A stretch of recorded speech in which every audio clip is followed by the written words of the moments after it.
Why don't you start off, just tell us, like, I'm also interested in, like, just learning about, like, how you got into the fitness industry to begin with. Yeah, sure. So I played college soccer. I played soccer my whole entire life. I played college soccer at Farmingdale, stayed home for school. Okay. I was a 4-year captain, 4-year starter there. Nice. It was only a Division III school, but, I love the intensity of just having the 2 days of, the conditioning, like for, why can't I think of preseason and whatnot, and just building up Yeah, the yeah. season. And, you're just the fittest you possibly are if you play a college sport. After college, or when I was in college, I started training kids as well. So Mhm. I was, around a lot of the local towns with a lot of the local kids and parents and whatnot. And one of my moms had came up to me and she's like, "Oh, I started CrossFit." And I was like, "Well, what's CrossFit?" Like, I just graduated college and I needed something like with the same intensity that can keep my fitness level, but that you can still do and, be an adult and go to school and go to work and do whatever you have to do. Yeah, yeah. And I tried my first CrossFit class at CrossFit Diamond in Amityville, which is now closed. They actually, unfortunately, just closed, I think, hand in hand with the pandemic and other reasons, but Yeah. they had just closed. But tried my first class there and then fell in love with it. And with 6 months, I was getting certified to do CrossFit Kids. So, So I had so gotten you, my so you CrossFit got level one. you got addicted quickly to CrossFit. Yeah, I fell in love with it. It literally only took me probably 6 months to fall in love with it. Like, Yeah. not even. I think maybe within like 5 months, I was getting my level one. And like I did it more for the kids because I knew there was an opportunity for CrossFit Kids. And Mhm. then the more I could learn about CrossFit Kids and how to integrate that with kids sports on Long Island, I just saw it all hand in hand. And, it was definitely like my opening into it. But once I got into CrossFit Kids, then it was like, how can I do more? Yeah. Continue to learn more. And then I fell in love with coaching the adults. And did, like, the competitiveness of college soccer, like, that must have transferred over well to CrossFit, I'm assuming.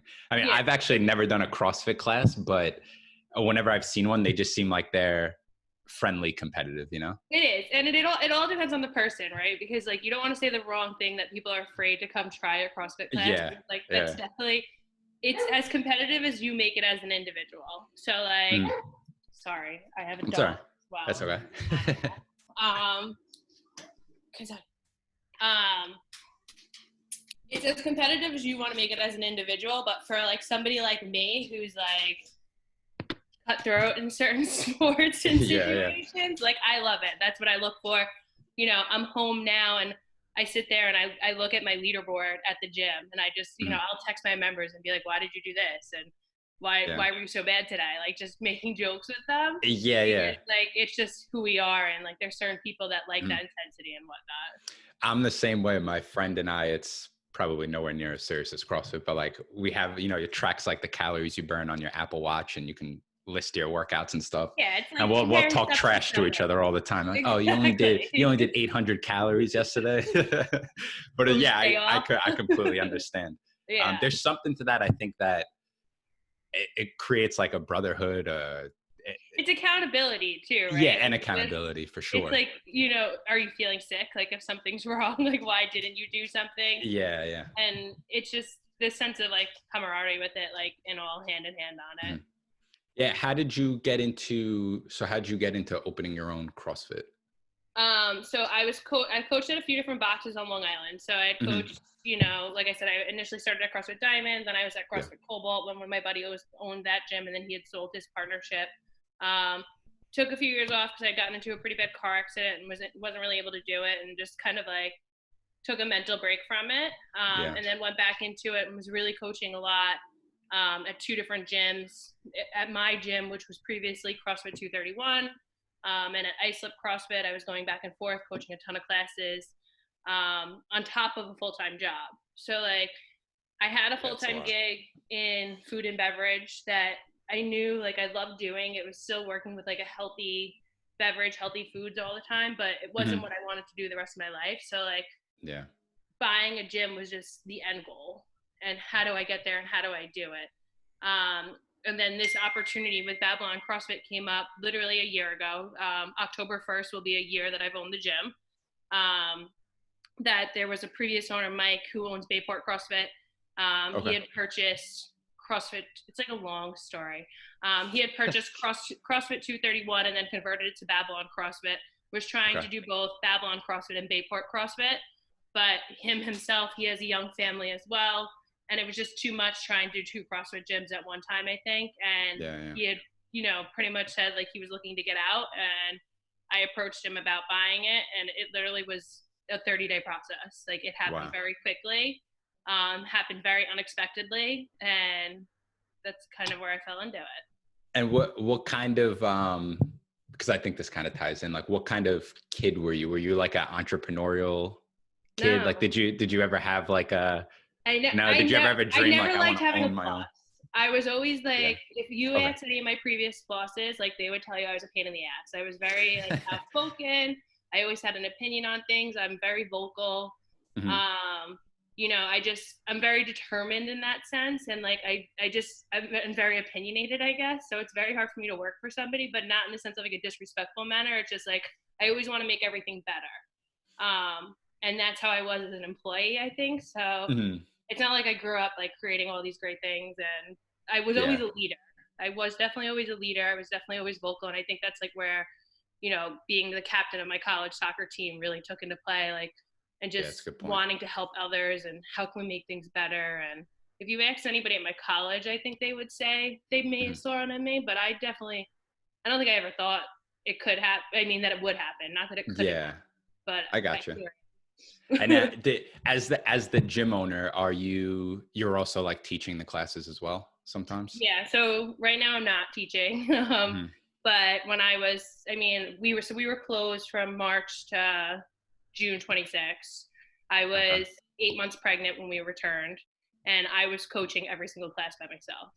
Wow. Yes. And again, that was like, it ended up being like 20 to 25 classes a week that I was doing at 8 months pregnant, outdoors in heat wave.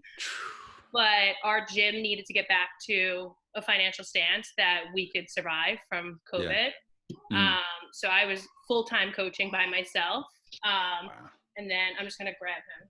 Yeah, no problem. I even put him in his Babylon CrossFit chair. I didn't know if you were video recording it, so I was like, not put him in gear. Yes. So I was just that was kind of gonna be my next question, is like, you said you purchased the gym, I believe you said somewhere in October. COVID happened. What is that, like 5 months later? Crazy. I was gonna ask you, how did you like navigate through that whole situation? We got really lucky. We came up with a really good plan. I had a lot of help. I wouldn't have made it through without our members and without the community. I could probably cry about it. I to this day, like, I can't believe we got out of it. Like, I owned the gym for literally 5 months, and then the world like fell apart. Obviously gyms were the last place to open as well. So what we did during COVID was we rented out all of our equipment. So literally every single piece of equipment that I own was rented out to my members. So they all had barbells, they had dumbbells, they had plates, they had bikes, they had rowers. That's really cool. Boxes. They had anything you could possibly think of. Who broke the first piece of equipment? Someone must have broke something. No one did. No? Not that I know of. And they behind my back, and it might be broken now. Yeah, right. I mean, my equipment definitely took a beating, but again, it's kind of like what we expected, and it was the situation that we had to deal with. And we provided at-home workouts. We also included like body weight substitutes, because not obviously everybody had equipment. Mm-hmm. And they didn't pay their full membership, but they all paid like a fee for that. What we did was we cut their memberships in half, essentially, a little bit more than half. I did the math just to keep my doors open. And they helped me cover those fees. Oh, that's awesome. Because they did that, we were able to pay like the bare minimal. I still had to pay rent, Yeah. So I was able to keep up with that. It didn't put me behind, thankfully. And then as soon as we got the permission to do outdoor classes, at our box, at our gym, we have a backyard. So I was able to start doing outdoor classes right away. So nice. When did that start back June up? 26th, it was. The last week of June we started. And ever since then, it's been booming. Like, you couldn't ask for anything better. We were slow to like do things. Like, first we started with 10 people, 6 feet apart. Now we're at 12 people. Come in October, I'm going to increase some classes to 15 to try it out and see how it goes. Mhm. People are comfortable with it. It's still, smooth. Then we're going to continue Yeah. that. Yeah, I would have to imagine people would be, especially people into fitness, would be more comfortable with doing something like that where they work out outdoors than being in a gym, Yeah, like and it's different indoor, with it's so different than being in a CrossFit gym, honestly, versus than any other fitness facility you're going to walk into, like an LA Fitness or even another gym, right? Another like family owned gym, because we have garage Yeah. doors. So like the ventilation in our place, we have 2 garage doors, you have front doors. So you have full like breeze coming in and out, airflow, and Yeah. it's like, again, it's thankfully not freezing out, that you could still go work out outside, or you work out inside and you have half the gym inside, half the gym outside. So nobody's next to you. But Yeah. you come to our box now, we have 6 feet, we have 12 boxes, no, 15 boxes, I'm sorry, taped out 6 feet apart. Orange tape all over the place, so everyone knows where to walk. Mhm. You can't feel any more comfortable in our box than I feel like anywhere. Yeah. What's the plan for winter? Do you guys have one, like, as far as, I guess it's work out inside with some space heaters, Order right? sweatpants. Yeah, sweaters and I said sweatpants. they're all on my case about sweatpants and Yeah. sweatshirts right now. I'm actually working with the guy now to get gear going. Yeah, yeah. I really, we're going to kind of just play it by ear and see what happens. We're hopeful that, again, it's just warm for a while. Yeah, yeah. I mean, we have approval to be indoors. I had the New York State inspection done, Nice. completed. So we are cleared to run indoors, and we are running indoors when it rains. But Sounds like a lot of work. oh, it's so much work. Just try doing it 10 months pregnant. I'm Yeah. very lucky. I have 9 coaches right now that are carrying my gym and Okay, fully great. supportive. And my members all know that I just had the baby. So they're all very like, we're very not like, we're family oriented, community oriented more than Mhm. anything. What can they do to help me? Yeah. I don't have any kids yet. What was that whole experience like for you? It's interesting. Yeah. Interesting. It's it's Scared, amazing. excited, It was motivated. all the above. Like there's All no the good words for it. Like Yeah. I'm a very honest person, so Mhm. I had a very rough pregnancy, Mhm. um, especially during a pandemic. Obviously, I wasn't Yeah, yeah. expected to have that on top of it, and my business be closed down. So I had like a lot of Mhm. rough things thrown at me. Yeah. But now that he's here, I'm very happy that he's here. Mhm. I'm just glad. I'm glad the pregnancy is over. Yeah. I'm excited to kind of just get back into like life. Like, how do you Back do into a life? routine, right? Yeah. Yeah. So I got to figure it out. Yeah. Yeah. So that brings me to my next question. I wanted to ask you, are you like because I'm always fascinated by this. I was in the military for a few years, and I feel like one of the things I picked up is like routine. I fall into like, I love waking up at a certain time, going to bed at a certain time, doing the same thing, a lot of the same things every day. Are you like a Yeah. routine person, or you kind of just wing it every Yeah. Like day? I saw on your Instagram that you were like up at 4 a.m. doing yoga. Like that pre-pregnancy and pre-baby, like that's me. Like I am at the Yeah. gym by 4:45. It's awesome. I've either ran like 3 miles and done CrossFit by 5:30 already, or Mhm. I've done something, or I was at hot yoga, whatever it was. So like Yeah. now I get up to feed him at 5:30 in the morning. Yeah. Why is this so hard? Like I have no Yeah. problem doing it, going to the gym. Mhm. But yeah, I'm totally a routine person. So like, I booked this with you last week thinking, all right, this is a good time. Like he'll be sleeping at this time because I normally feed him at 12. He doesn't wake up again till 3, and here we are. He's wide awake, just chilling. Yeah, he's just So, hanging out. Yeah, it's got to be harder to like schedule. yeah, you just don't Yeah, know. You gotta just like, again, and if it's anything like super important that I can't manage with him, then I'll have somebody to help me. But it's fine. Just gotta so figure so pre-baby, what was your morning routine like? it out.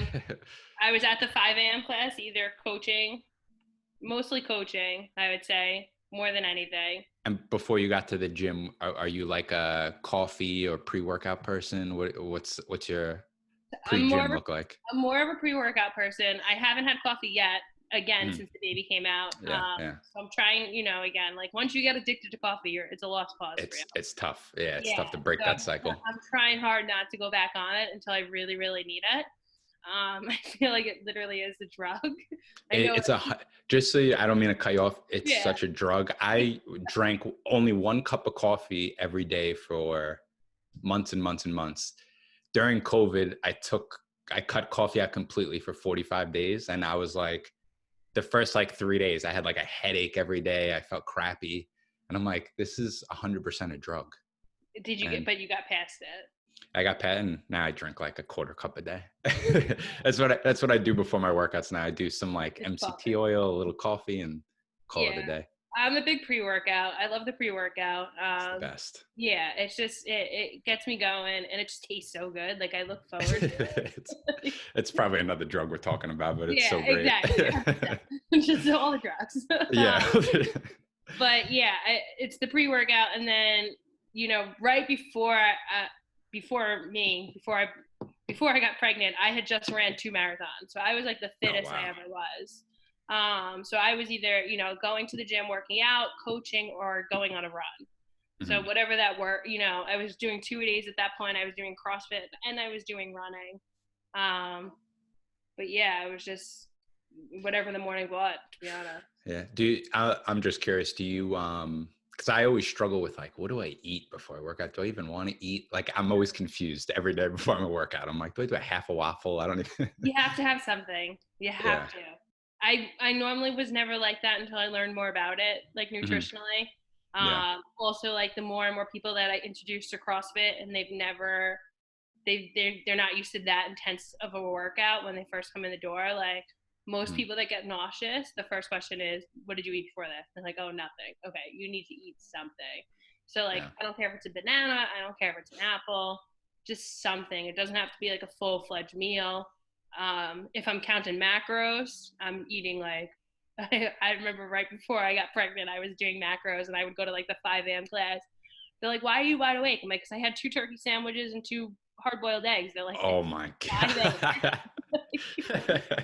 Yeah, that's dedication right there. When you're counting macros, you got to get up, prepare, you got to cook your egg whites, and it's just a whole process. I feel like with fitness, nutrition is like for me, it's the most difficult thing to follow, like meal prepping and figuring out what to eat at what times. And you got to just figure out what works for you. Like, that's why when people walk in the door and they're like, we're not nutritionists, right? None of my coaches are certified nutritionists yet. I know some are looking into it. So we always tell people like, listen, we can advise like what you can do, but we're not certified for it, whatever. But it's hard because you don't want to tell I never tell people like, hey, do the paleo diet, or hey, do macros, or hey, that's good. Do cut all the gluten and cheese out. Like, it's not, you have to figure out what works for you. There's no right or wrong way to diet. But like, again, it is a huge part of everybody's fitness journey. You can't just go to the gym and expect to lose weight or expect to get fit or accomplish goals without nutrition. Like, it's 90% nutrition, 10% everything else. It really is. I know. That's something I need to work on, but that's another podcast. But you have to figure out what works. There's so many options out there. Yeah. No, I love that you say that though, because I think you're so right. Everyone's body's so different. Some people might, do great with the paleo diet, and some people might feel like crap. So yeah, I completely agree with you. Until you try every single one. Yeah, 100%. Yeah. So besides CrossFit, do you do anything to like? It's something I've been trying to like incorporate into my fitness is like meditation and yoga, at least like a couple of times a week. Have you tried anything like that just to like? I love hot yoga. I swear by yoga, hot yoga specifically. For me, regular yoga doesn't work. I can't. It's not that it's not hard enough. It doesn't work for my ADD. Like, I need to like die. Yeah. And hot yoga does that. So I go to Ashot in Babylon, and I haven't been back since everything, but I was going there, especially during marathon training. It's super effective, especially for CrossFit, like with mobility and everything like that. I swear by it. What we also did pre-COVID was we were doing like mobility in our classes. So there's like a company called Ramwad. that at the end of some classes we would do like a 10 to 15 mobility thing. So that was like, it's not meditating and stretching, but it's just shutting lights off, checking in with yourselves, Mm-hmm. and here's some stretches we're going to run through for 10 to 15 minutes. So Cool. hopefully as things continue to go back to normal, we can incorporate that back into the gym as well. Yeah, haven't tried hot yoga yet. I've done regular yoga Oh, classes, it's but great. I've heard great things about hot yoga too. You got it. The first class is terrible. First, like, let's say 3 classes are terrible. Mm. And then after that, it's incredible. All right, So I got to give it a shot. Yeah. All right. Highly recommend it. All right, cool. If someone was looking to join CrossFit or get into CrossFit and they didn't know anything about it, what's something you would tell them to like try this, push them to try it? Don't think it is what you see on TV. Like, that's the hardest thing to overcome for us is people see the intensity. Like, you had said yourself, like, I've never done it. Yeah. It's the way it comes off that it's scary. I think you see very muscular people. You see guys on ESPN lifting 500 pounds overhead. Yeah. It's just, you see crazy things, and they're professionals, just like how you see the NFL players doing crazy things and the baseball guys doing MLB doing crazy things. CrossFit's made for anybody.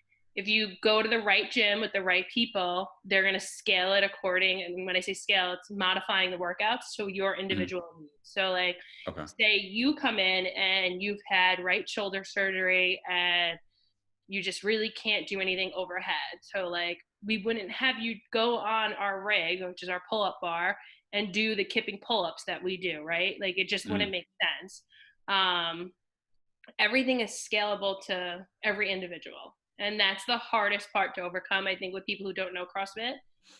The cool thing about COVID is I've met so many people who have been afraid to come into CrossFit.